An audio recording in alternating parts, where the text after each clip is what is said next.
Hello, my darlings and fellow lovers of hosting and romanticizing life. My name is Eniola, and today we shall be discussing the way that I hosted my fabulous strawberry brunch.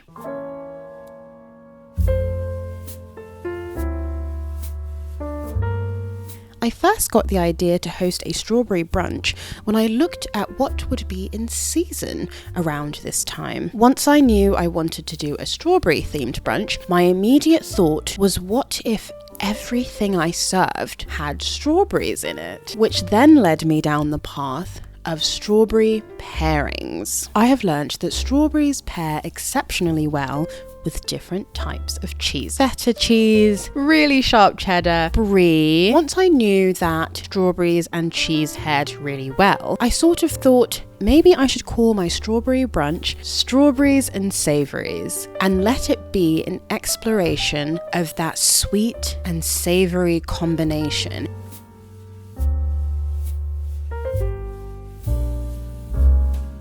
Scones are traditionally not too sweet. They are eaten after your sandwiches, during tea, and before you have the top layer, which are the sweets. My scones are really just a combination of really mixing all of my dry ingredients, folding in the butter, folding in some milk and some maple syrup. It's mostly about the way that you layer it. You kind of have to mix it, layer it again, and roll it. And you just keep cutting it and layering it because you sort of want lots of layers of butter. It gives it that crispy outer layer but soft interior. Next thing, I did a strawberry salad. I used a mix of greens and I added some mint, some feta, chopped strawberries, and then I made my usual salad dressing, which is a combination of olive oil, lemon, and a bit of seasoning. If you want the recipe for that, let me know. It is a very simple salad dressing that honestly pairs well with so many salads.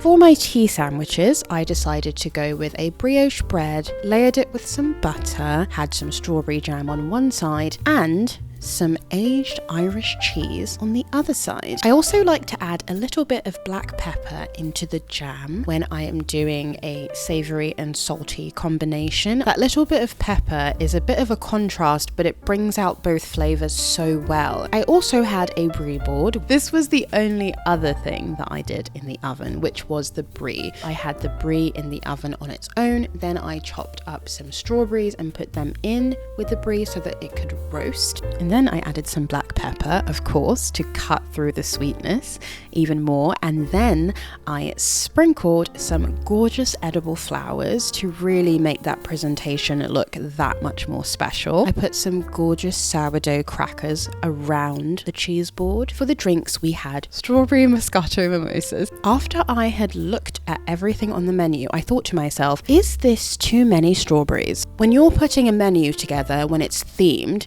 even if it seems as though what you're doing is quite repetitive, think about the way each dish can be a little bit different.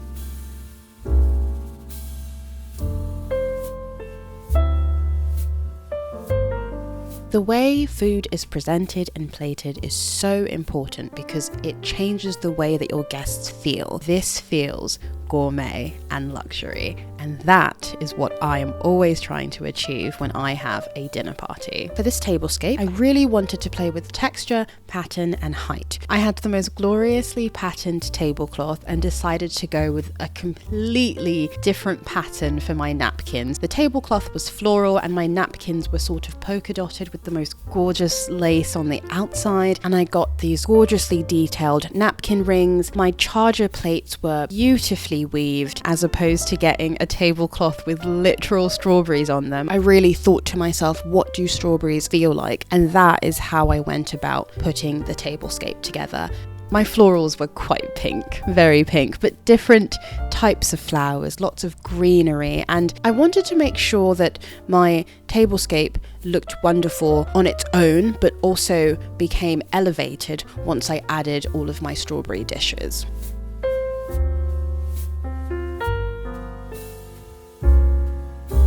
What I'm noticing about hosting dinner parties is how much I love bringing people together. A lot of the people I invited to this one in particular were people that I thought would get along, and it's quite nice to really see people enjoying your food, enjoying the atmosphere, and creating friendships all together. I'm really starting to believe that besides doing this for fun, I would love to do this professionally. And I've been looking it up, and this profession is called event styling. Knowing that this is something I could do and bring this atmosphere to other people. Of course, what's lovely about doing it for my friends and people I meet along the way is that it is great practice, and it combines two things I love, which is cooking and making things look pretty. Also, thank you so much for your lovely comments and messages. It is making my day and encouraging me to keep sharing my process of becoming a hostess with the mostest.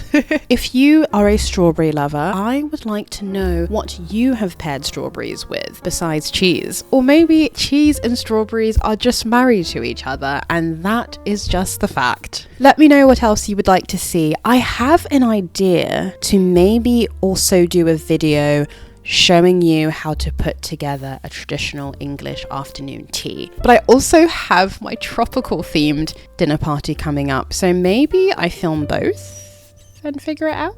We shall see. But thank you for being on the journey with me, and I shall see you all in the next one. Toodles!